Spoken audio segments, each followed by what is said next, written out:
Right, call to order. United City Council regular meeting, February 13th, 2025. Please stand for the pledge of allegiance.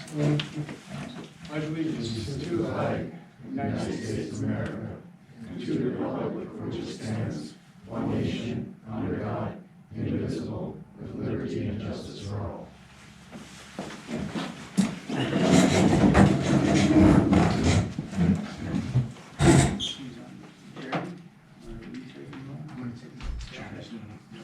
All right, roll call, please.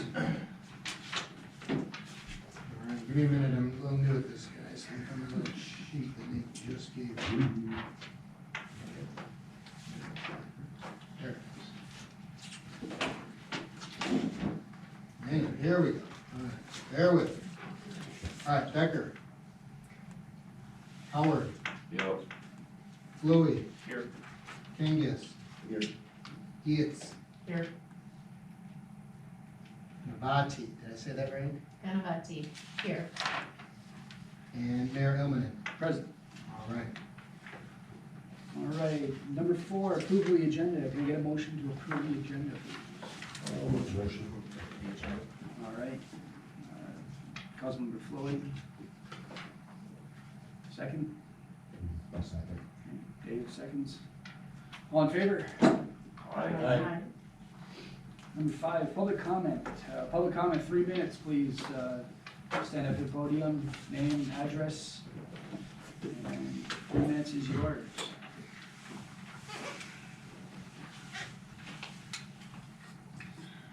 No public comment?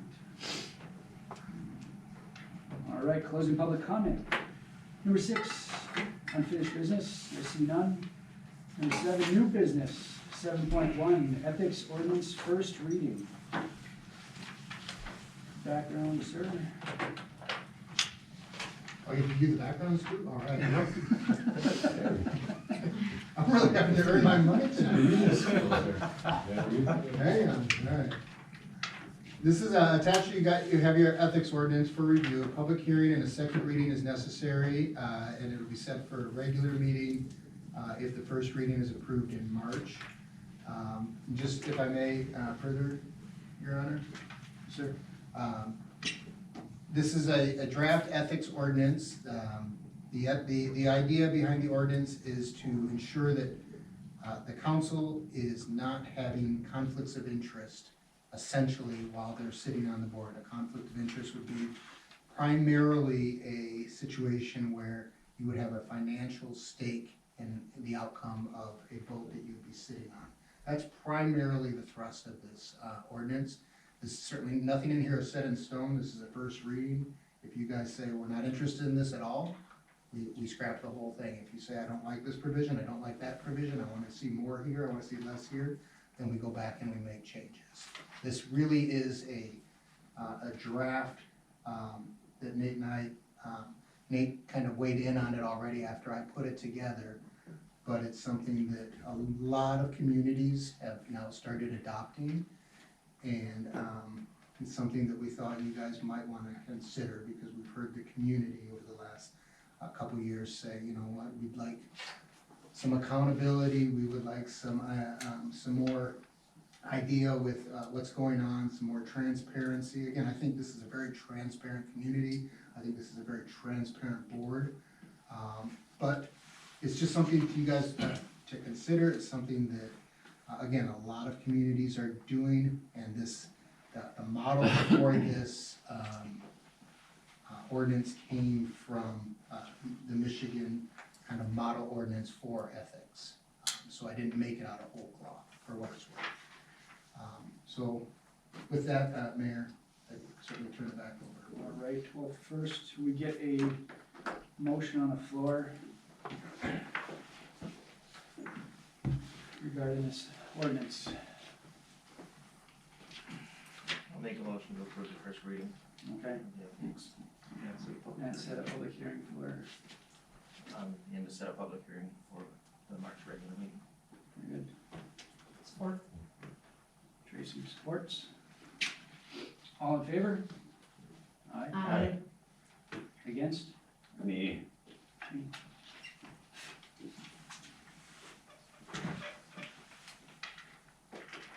Any discussion, Kevin? Tracy? No. Any further discussion? I- No? No, you oppose it, Matt, so, there's no, What's that? just an opposition to it? No discussion? Well, it seems like, um, do we not already have rules like this? I mean, you say if there's a conflict of interest, like money, something, well, if you know you're supposed to abstain from voting, so there's gotta be more to this, right? No, well, let me back up. We do not have this ordinance on your books. What you have in your city charter right now says that, council members should avoid conflicts of interest. It doesn't elaborate, it doesn't explain, it doesn't give any context as to when and how those arise, how they are resolved, how the community's to interpret them, and how you're supposed to interpret them on your own.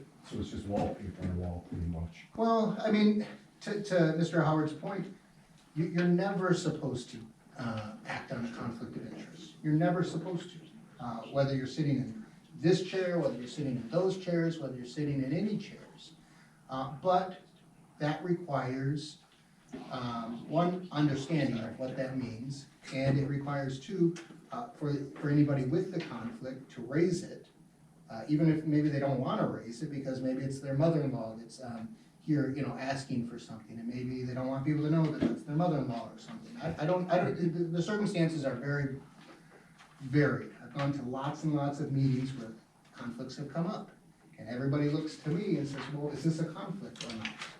And so in this ordinance, that's what we're trying to do, is kind of identify what the conflicts are, what the problems that council members in other communities have had to deal with, and how they are addressed. And what this does is it essentially says if you act on a conflict of interest, or you do something that falls below the standard of care that as a council member, you're supposed to hold yourself to, then this council, after I review it, and recommend that you guys should review it as well, because if something comes before me, and I say, this is not a conflict, or this is not something we should be spending our time and effort on, that's where these things die, according to this ordinance.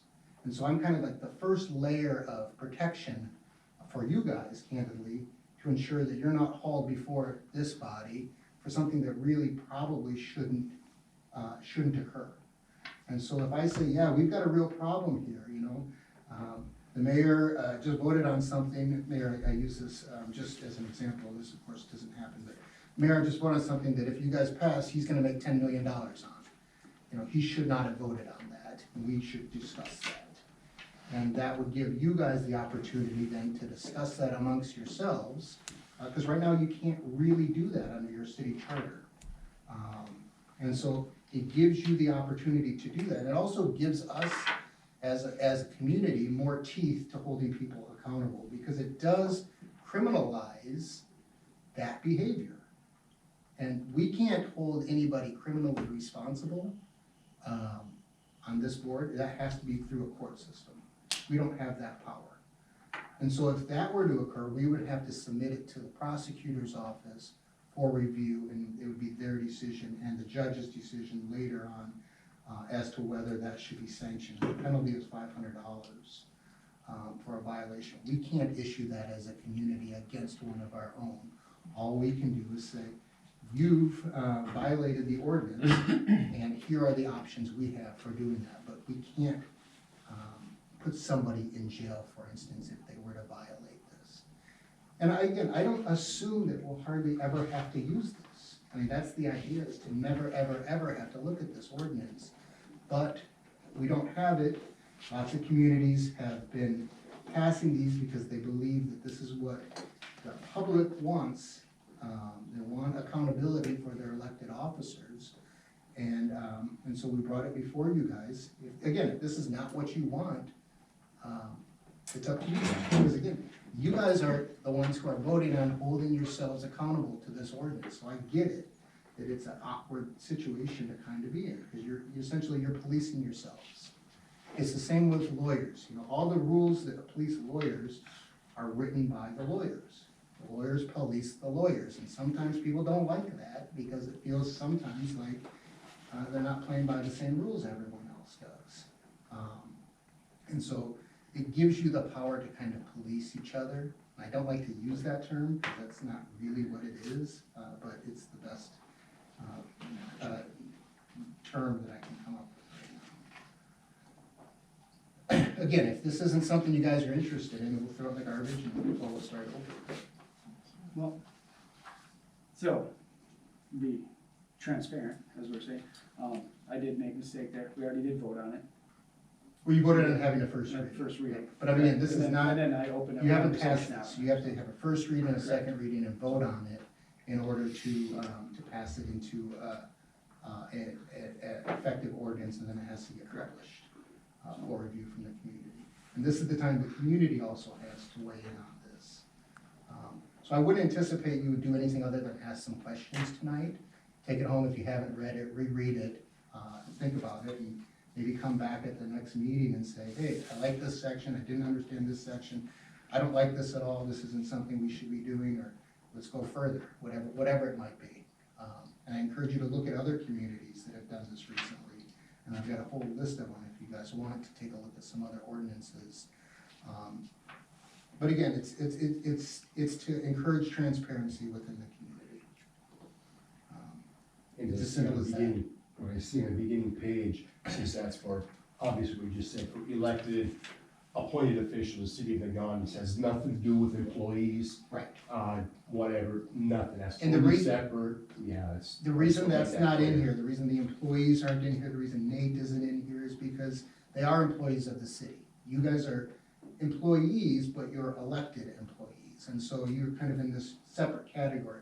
If you guys don't like what Nate's doing, you feel he has a conflict of interest, you feel he's funneling money to his own pockets and, you know, kind of doing things that he's not supposed to, and I'm not saying he is, I don't believe that even a minute. But you guys have the power to terminate his contract or cause, if that were to occur. You don't like what I'm doing, you feel like I'm lining my pockets with Nagani money inappropriately. You have the power to just simply fire me. Same with your employees, if they're doing something inappropriate, Nate has the power to terminate their employment. You're subject, of course, to the city charter, subject, of course, to their union rights, to the extent they're in the union. And so we have mechanisms for all of those individuals, myself included. And so that's why they're not part of this ordinance. There is no real mechanism for the council.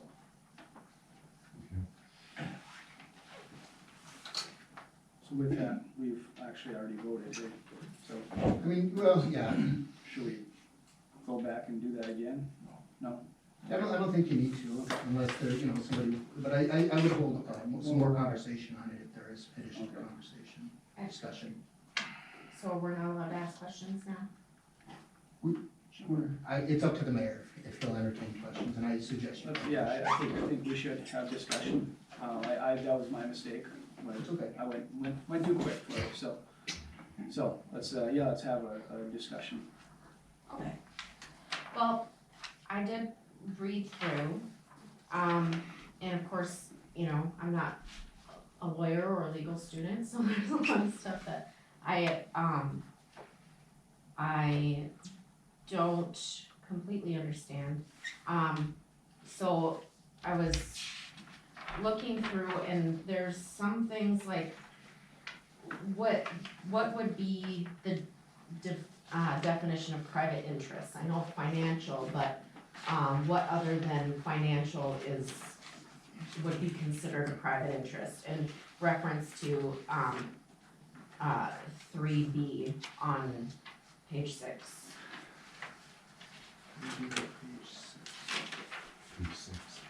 No elected or appointed official in the city shall obtain or use city records, documents, communications, or other written or electronic records of the city or those under the control of the city to further private interests of themselves or anyone else. Say you, as a member of this committee, were privy to some information on digging a hole somewhere here in the community and there was gold at the bottom of the hole. You learn that because of your role here on the city. And maybe, you say, well, there's gold there, I'm going to use that information to go out there in the middle of the night and dig it up. Again, this is an absurd example, but it'd be something, so sometimes you guys do see private, you do see confidential information on this board. And so when you do, you can't use that information to do something that would benefit you only. If it benefits your pocketbook and you use that confidential information to get it, that would be a violation. But say you learn something on this, this board and you say, I got a great idea for a business now. I think that's probably a step too far removed, unless you're directly taking something from that information and you kind of can start a monopoly or something like that. Again, it's taking information that you learn on this council that is confidential, privileged, or private, and then doing something with that information that benefits you personally and not the community. Does that help clear it up? Again, the examples can be numerous. Like, I'm not great at thinking examples on my feet, but that's what it is. So really, it's just financial, Really, it's mostly financial, Okay. yes. that That is the prime example of a conflict of interest, when you have a financial stake in the outcome and you still vote on it one way or the other. Okay. And so confidential information, we're told it's specifically outlined when we're given something that's confidential If it information. comes from my office, it'll be stamped every page, you'll see all kinds of things on it, it says, don't share this, don't Okay, provide it to anybody, don't use it for anything. okay, But again, we try not to do that, Right. and it doesn't happen very often, but it does come up. You know, you may be privy to some survey work, you may be privy to some environmental work, you may be privy to something like that. Maybe a business is thinking about coming to town here, and they're negotiating with your city manager about something, and you learn about that through your role here, and you're like, wow. If they're coming, I know I can get out in front of them and start my business first, or something like that. Again, it's a case-by-case basis, but when you think about it, you gotta think about, is there a financial stake for me in the outcome? You know, several years ago, on the planning commission, I recall, a person came to the planning commission wanting to get a special use permit for something, I don't recall what it was.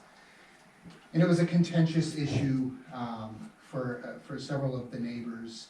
And one of the planning commission members said, I'm not gonna vote on this because it's my mother's house next door to this. And without saying it, it was, I think she's gonna be mad at me if I vote one way or the other. I have a conflict of interest.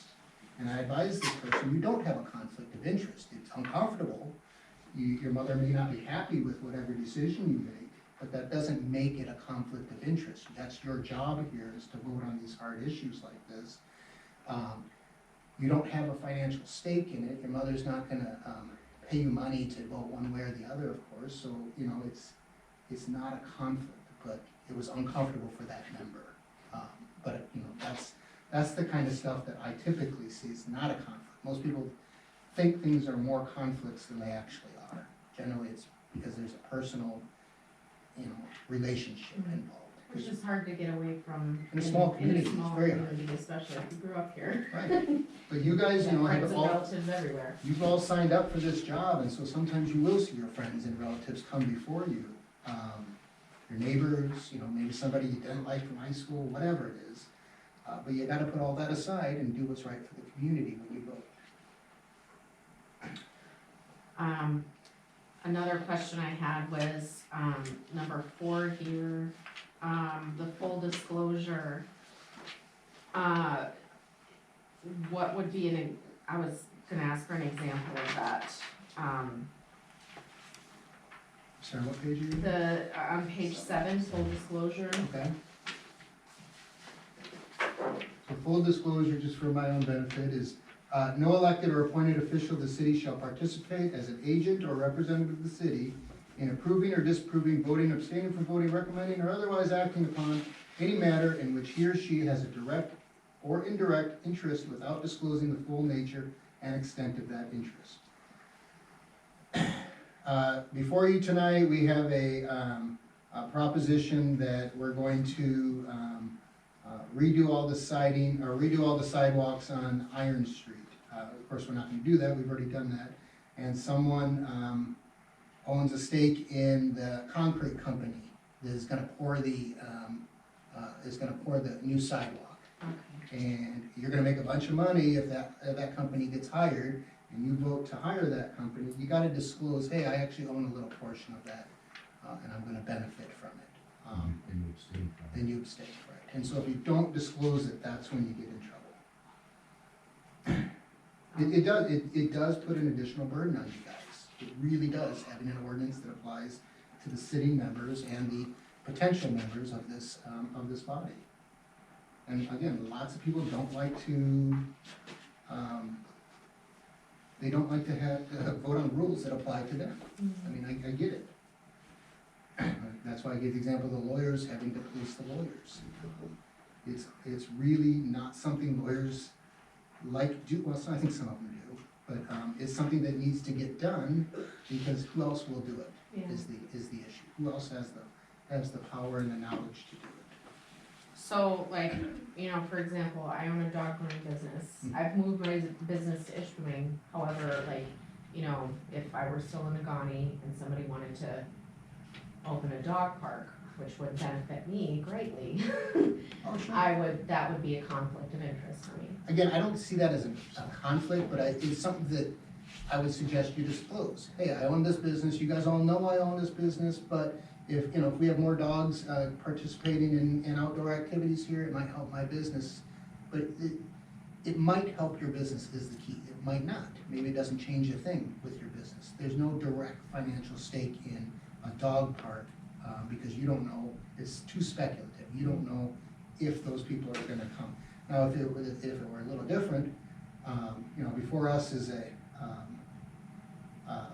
rule that everybody in the city of Nagani has to take their dogs to your groomer in Ishpeming. Again, it's an absurd example, but that you would say, yeah, I own a place in Ishpeming, and you guys are gonna come to me, I'm gonna make a bunch of money if we pass this. That's something that would have to be disclosed. Okay. What about with, people on other committees or authorities or whatever like that? They're recommending stuff at that meeting to come to the city and ask to spend money on those projects. Right? That should be a conflict of interest. It could definitely be one. It could definitely be one, and it should be disclosed before anybody comes before you. If someone comes before you and says, I want a permit to build a house, or I'm appealing this decision because I wasn't allowed to build a house, you know they have an interest in the outcome, and so you know that's why they're here. But if they were sitting on this side of the table, and you owned half the house or whatever, and no one else knew that, that would be a problem. But, conflicts of interest should always be disclosed, always, in every instance, and that's what we're trying to do here. But again, it's up to you guys. I'm not shoving this down your throat, I promise. I absolutely believe that this is, we should have absolutely be outlining any conflict of interest. That's part of transparency in government. We shouldn't be misusing our whatever power we have. My other question was, on number 6 here, on page 7, number 2 under that, affecting adversely the confidence of the public in the integrity of the city. Can you tell me what that means?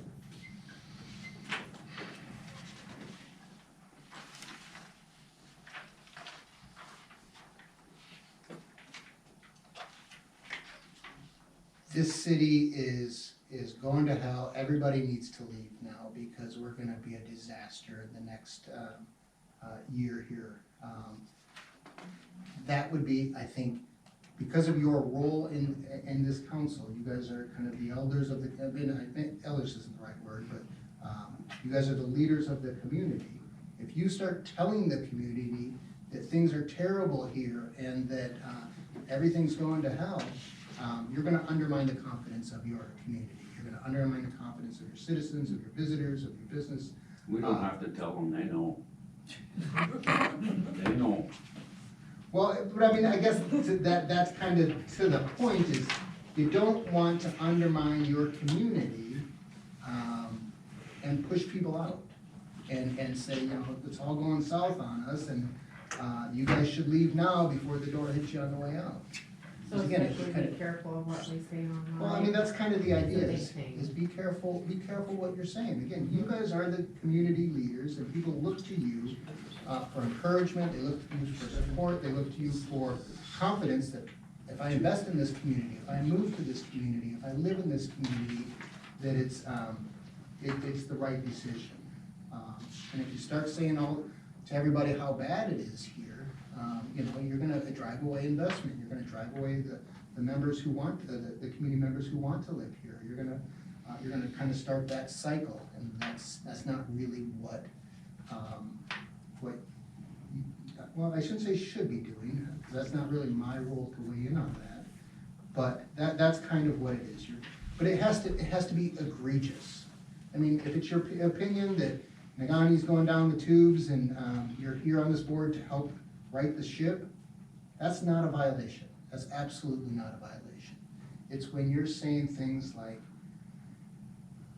and again, I'm terrible at coming up with examples on my feet, but saying things that really undermine the integrity of the community. And it would have to be egregious, I think, for this board to act on something that someone said. So, in other words, well, of course, on council, yeah, we all have our own individual thoughts and feelings and beliefs. We're adults, we're allowed to have that.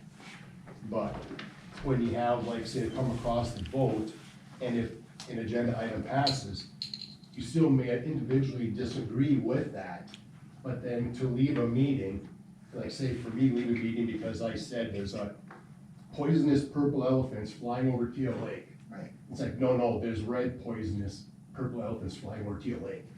You know, I'm wrong, my intent, I believe, is that I'm correct, but everyone says I'm outvoted 6-1, then in the end, I go along with what the consensus of the vote was, because we represent the city as a whole. Well, right, I mean, that's what we hope, right? Yes, that's, Absolutely. okay. Again, you guys speak through your actions on your votes, on your motions and on your resolutions. That's how you speak to the community. And if you say, well, I believe this, that's okay. There's nothing wrong with you expressing your opinion. That's why you're on here. There's nothing wrong with spirited debate with each other over policy decisions, over ordinances, over employment issues. There's nothing wrong with that. There's nothing wrong with, you're the only person that votes no.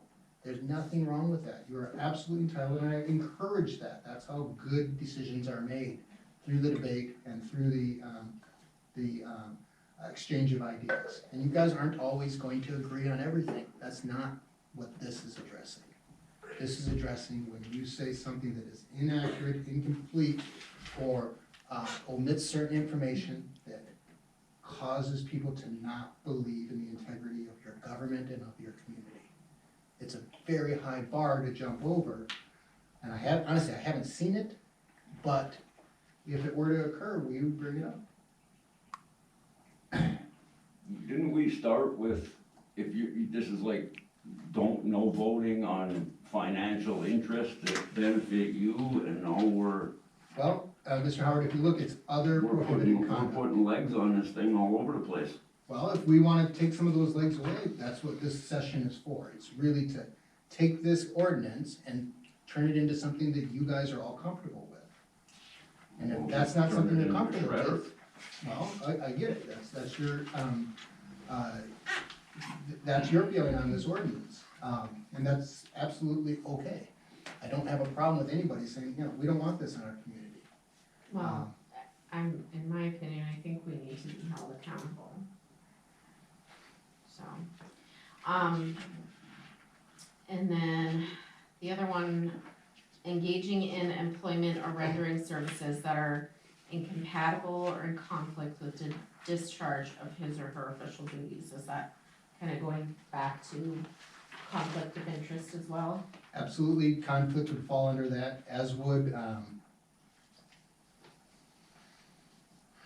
trying to think of another example. Yeah, I think that's probably the best I can come up with. You have a business that,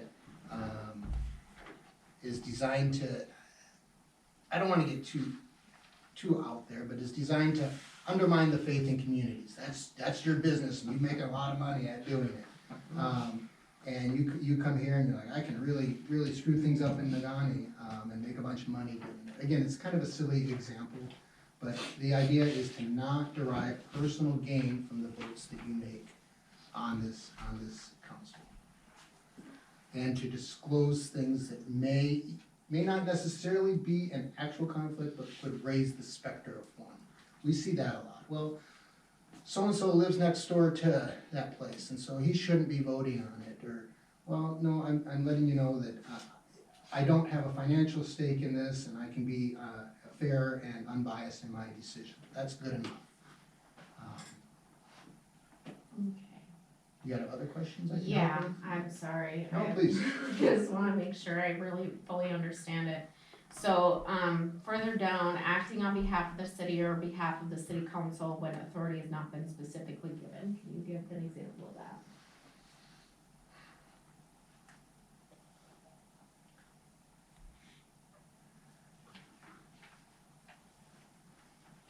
I can.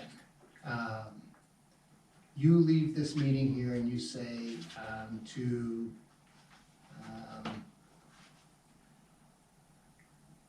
maybe Ann's not here, so I can pick on her. You say, Ann, you've gotta come over to my house tomorrow and mow my lawn. You know, we talked about it at the meeting, and you've gotta come here. You don't have that power to do it, you don't have that authority. And so you can't go out and extend that, that belief that you're in control and that you can tell people what to do, whether community members, employees, visitors, tourists, or otherwise. That you're not speaking on behalf of the city when you're asking them to do something. Is that- Or like if I had, you know, an Airbnb or something and, you know, the governor, lieutenant governor was coming to town and I say, you have to come stay. Yeah, absolutely. I mean, you can say, you have to come stay, I got the best one. Yeah. I mean, that's different than, well, we talked about it and you have to stay here. Yeah, That's not accurate. okay. I Is think that that's much better. Airbnb in your primary residence? No. I Did don't you have buy it before or after the ordinance is passed, that you can I have do one in that? Ishpeming. Let's move along here. I agree. Sorry. I think the reason, like, if I were to go to the Ishpeming City Council and say, you know, my name is Amanda Ganavati, I'm on the Nagani City Council, would that be, That's not a problem at all. that's not a problem? All those are facts, there's Okay. nothing wrong with that. If you went out there and said, hey, I'm Amanda, I'm on the Nagani City Council, and they told me to come over here and tell you that they're a better council than you. It may be true, it may not be, but that's not something you have the authority to say. Okay, Or, I'm here because I want you to change your interlocal agreement, you know, that governs Teal Lake, or something like that. Yeah, if it pertained to if it pertains to your own NIWA. business. NIWA, the Nagani Ishpeming Water Yeah. Authority. perfect. Okay, You know, I'm on the city council, and I know they're gonna pass this, and so you should pass it too. That would be a bridge too far. okay. But you It's not. certainly can tell anybody you're on the city council. In fact, I think you guys should be, when you talk to people, hey, I'm on the city council, do you have questions, do you have thoughts, here's what we talked about at the meetings, I don't have a problem with any of that. It's when you're speaking on behalf of the city. Okay, Again, you guys do your actions, you do your leadership through your motions and through your resolutions. When you're out in the community, you're just another community member who wears this hat when you come in here. I have a question. Yeah. Under other prohibited conduct in section 6, And then Roman numeral, 16, appearing before city bodies on behalf of a private interest. Let's say I had an issue that needed to come before the planning commission, am I still allowed to do that? Absolutely. But you have to disclose that you're on the council. Okay, You have to disclose that it would be a conflict of interest, that if it came before you, you couldn't vote on it. okay, So, say you went before the planning commission, they said, nah, we're not gonna, whatever it might be. And you appeal that to the ZBA says, and then you appeal that to the city council here. You could come before and you could present it, but you couldn't then hop back in that chair, put this hat on and vote aye or nay. But yeah, I mean, you guys are all residents here, you have the same rights as all of the residents do. To the planning commission, to the zoning board of appeals, to the tax board, to everybody, you have the same rights, rules, privileges, and responsibilities, but because you're sitting in this role, you have a heightened duty of care to your community, to your visitors, to your business owners, and to your residents.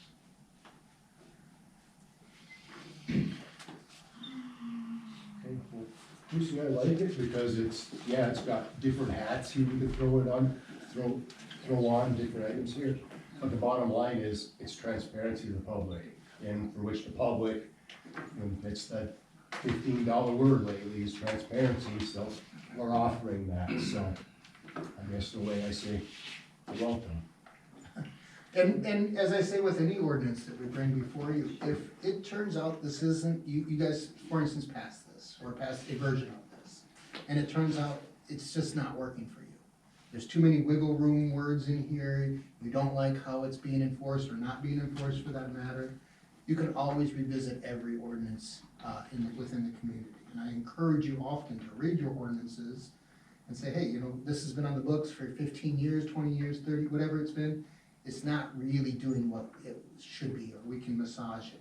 Bring that before us, and we'll take another run at it. You can always change your ordinances if they don't work for you any longer. One more quick question. Please ask away.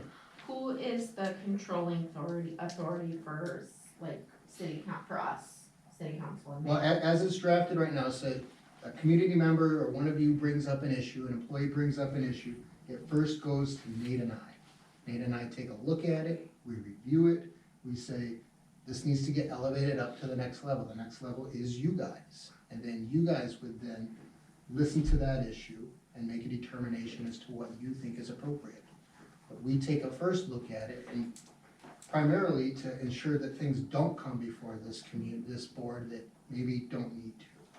And and again, if you don't like that, if you don't like me kind of being the arbiter, we can cut that out too. I just thought that was, No, my question was like, if one of us were to be found to do something unethical or against the ethics ordinance, who is our controlling authority? Like, who is above us?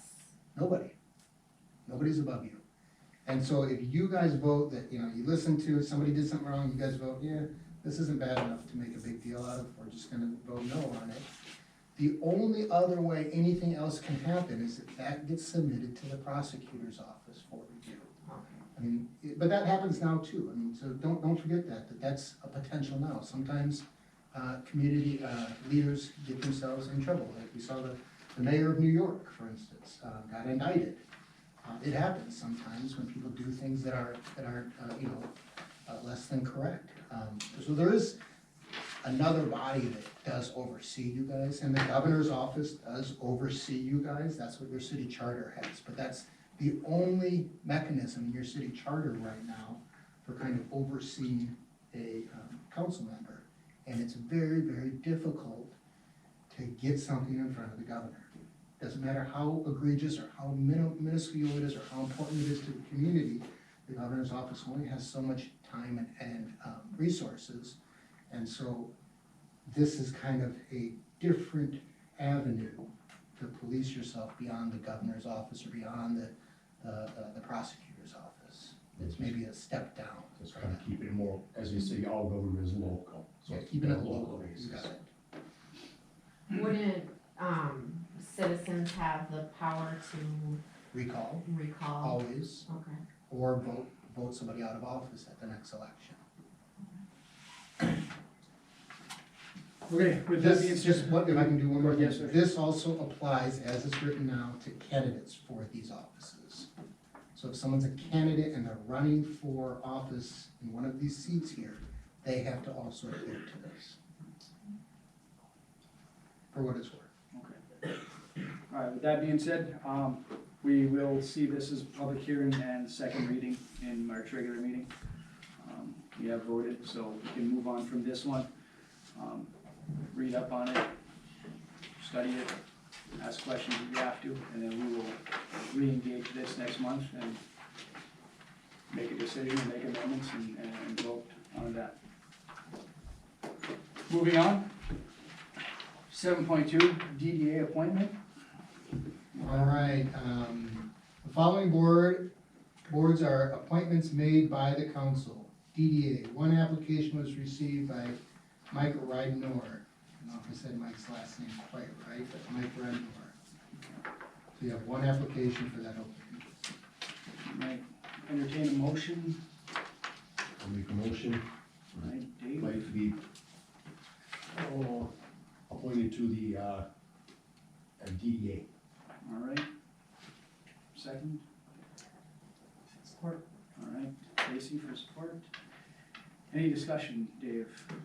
You know, Mike's he's a business owner, he's very community friendly, he does a lot for the community, and he's a valuable asset to the direction for which the city's going. He's an excellent choice. Tracy? He's also a past EDA board member, so he knows what's going on. Further comments, concerns? What's the downtown construction agency working on all this? We wanna answer that? No, it's not part of this conversation. Okay. That's transparency, huh? No. Isn't it? We just talked about transparency Sure, and how yeah. important it is to be transparent. But that's not Ask part, that's not, simple yeah, questions. There's yeah, still the but decorum that's, of- I'm that's not, asking why are we putting people on boards that we really don't even need? What are they doing? well, we do need it, Matt, and this is your I'm asking conversation. point of order. But your point is not part of this agenda item. Right, your question is not part of this agenda. Oh, I item. see, cause I asked the question. Point of order We're again. talking about it, but it's not part of this. Matt, we are appointing a DDA member. It's not about what the DDA is doing. It's not about what is happening. I think it was a pretty simple question. Everybody seems to object to just answering a simple question. But it's not part of this agenda item. Fine. That being said, let's make a vote. All in favor? Aye. Opposed? Me,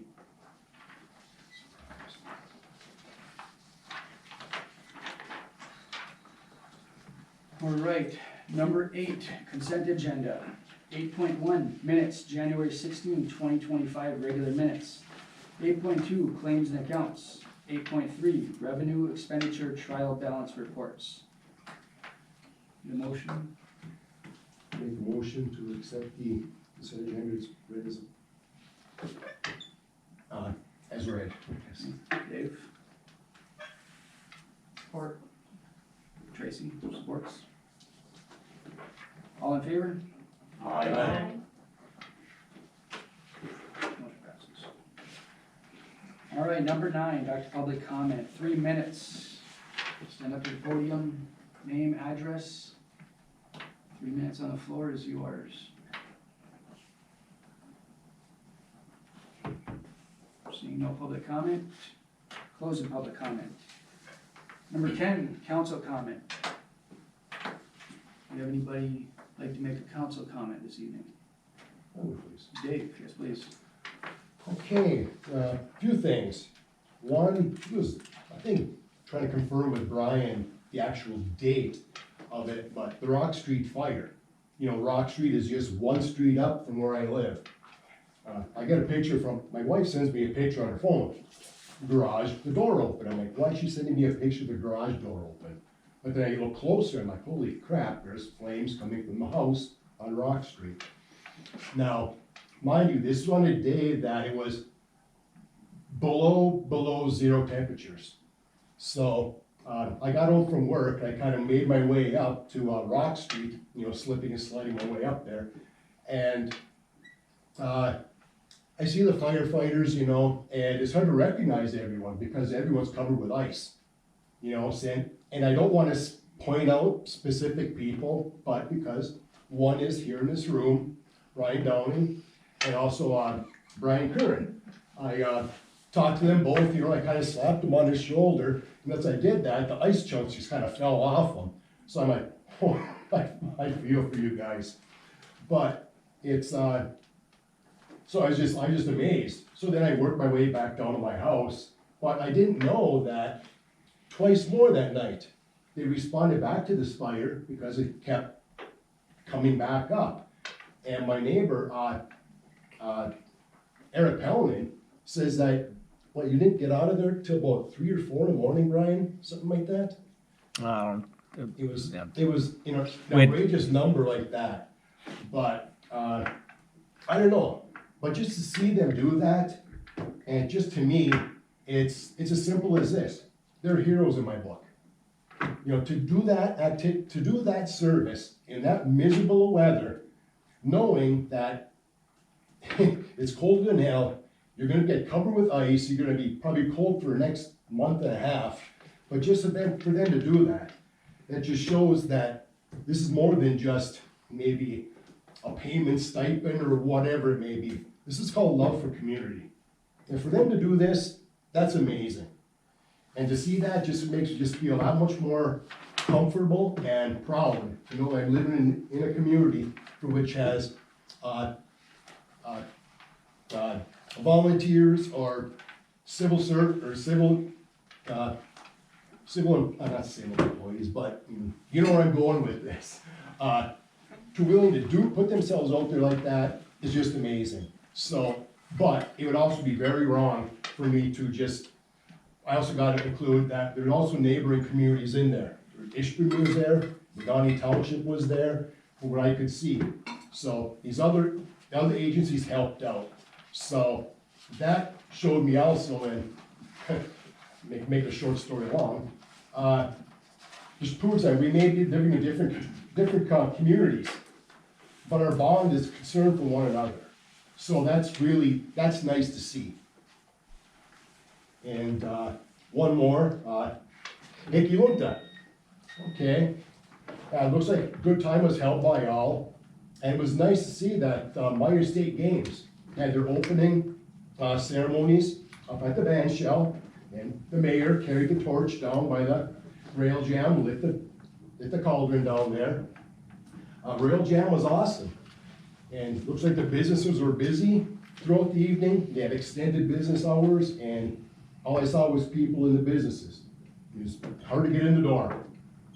But I also want to tip my hat to our city workers, because they put forth a lot of extra effort in getting the town ready for this event. But, however, without their efforts, would have this event been as much of a success as it went off? It wouldn't have. So I tip my hat to our city employees. They did a hell of a job. So, that's it. Very good, thank you, Dave. Tracy, anything? No. Nothing? Amanda? Yeah, I was looking through, the water report, and I saw that now, as much of a pain in the butt it was to have my whole backyard torn up last summer, or into, was it last summer? No, it was into the fall, year before.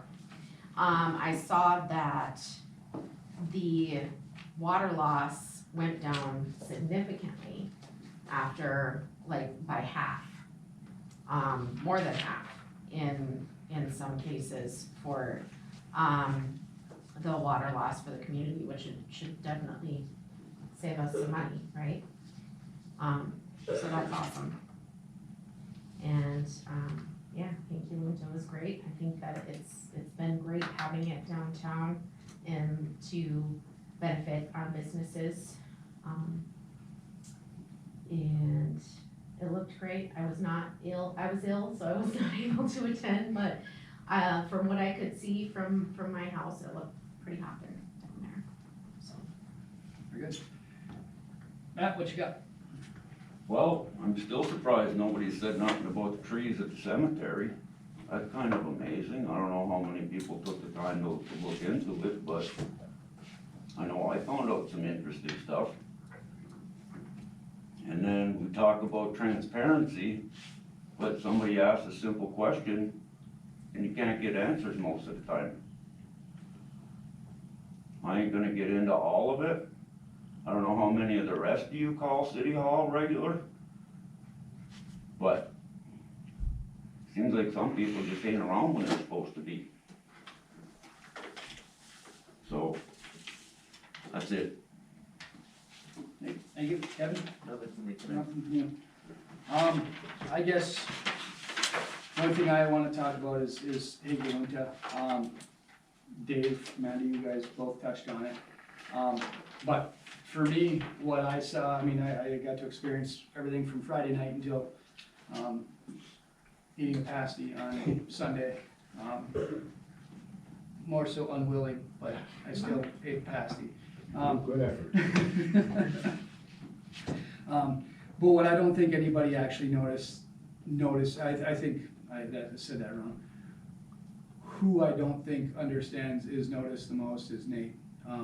From Friday night, Friday afternoon until Sunday at about 2 o'clock, Nate was on his feet, constantly going, doing something, making something of every single event, visiting every single business, sitting down with community members, and cleaning up trash and doing things that just above and beyond what anybody would ever expect. So I know you don't accept a whole lot of pats on the back, and I told you that on Sunday, but what an excellent job you did. What an excellent job to our employees.